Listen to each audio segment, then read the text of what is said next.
واہ سبحان اللہ سبحان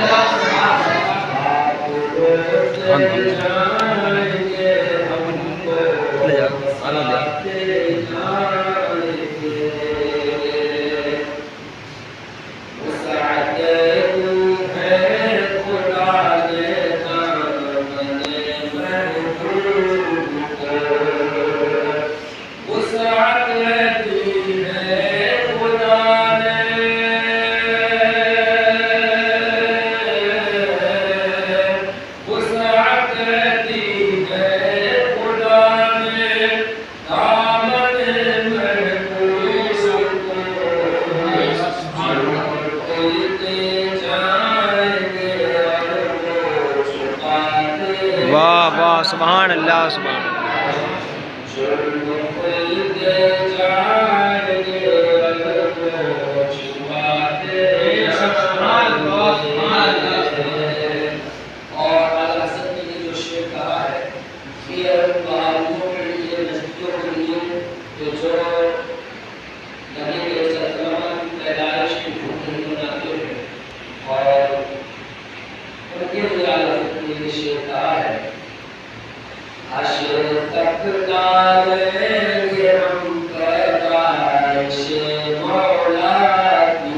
ہے واہ واہ واہ سبحان اللہ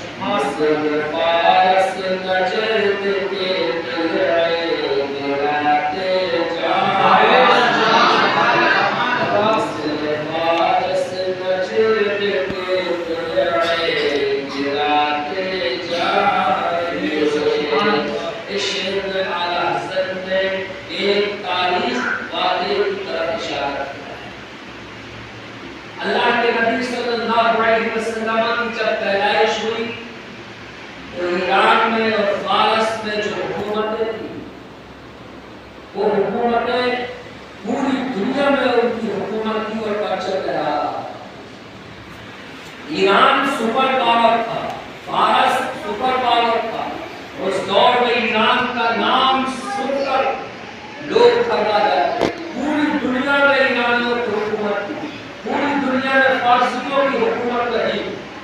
لیکن جب اللہ کے نبی صلی اللہ علیہ وسلم کی پیدائش کا وقت قریب آیا, جس رات آقا کی پیدائش ہوئی, فارس کے بادشاہ کا جو قلعہ تھا, اس قلعے کے 12 کنگورے اور 12 برج جو اونچے اونچے بنے ہوئے تھے وہ خود بخود گر گئے.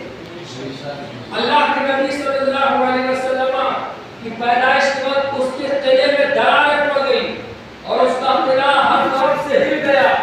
گویا یہ اعلان تھا, اے فارس کے بادشاہ, تمہیں جب تک حکومت کرنا کی کر لی, اب میرا محبوب پیدا ہو گیا ہے, اب اگر حکومت رہے گی تو مصطفیٰ. سبحان اللہ سبحان اللہ. فارس میں جو قلعے تھے وہ قلعے کیا ہو گئے, گر گئے. اعلیٰ حضرت نے اس شعر میں وہی بیان کیا ہے کہ مثل فارس, فارس کی طرح, مثل مانے طرح. اعلیٰ حضرت فرماتے ہیں کہ ہم حشر تک اپنے نبی کی پیدائش کی بھوک کرتے رہیں گے, تاکہ جس طرح فارس میں فارس کے بادشاہ کا قلعہ گر گیا تھا, ایسے ہی نجدیوں کے بھی قلعے گرتے رہے, ایسے ہی وہابیوں کے قلعے گرتے رہے. اس لیے کہ جس طرح آقا کی ولادت سے اس کو برا لگا تھا, آج اگر آقا کی ولادت کا جشن منانے میں اگر کسی کو برا لگتا ہے تو وہ صرف نجدیوں کو برا لگتا ہے, بدعقیدوں کو برا لگتا ہے. اعلیٰ حضرت فرماتے ہیں تم ہمیں آج روک رہے ہو, ہم روکنے والے نہیں ہیں, حشر تک ڈالیں گے ہم پیدائش مولا کی. تو آج ایک دو دن کی بات نہ کرو, ہر سال کی بات نہ کرو, جب تک میدان قیامت نہیں ہو جائے گا, جب تک حشر و محشر نہیں آ جائے گا, اس وقت تک ہم اپنے نبی کی آمد کا جشن مناتے رہیں گے. سبحان اللہ سبحان اللہ. فارس کا قلعہ گر گیا